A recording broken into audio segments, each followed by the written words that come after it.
എനിക്ക് നിയന്ത്രിക്കാൻ പറ്റുന്നതെല്ലാം ഞാൻ നിയന്ത്രിക്കും. This will be my masterpiece.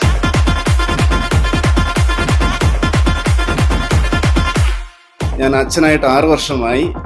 ഈ ഒരു ഫീൽഡിൽ ഞങ്ങൾ അച്ഛന്മാരാരും CA പഠിച്ചവരില്ല.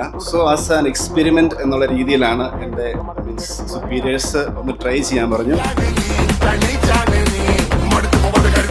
കുറച്ചു പേരെ നമുക്ക് പഠിക്കാം, പരിചയപ്പെടാം. ഇന്നൊരു ദിവസം മാക്സിമം എൻജോയ് ചെയ്യുക, ജോളി ആയിട്ടിരിക്കാൻ.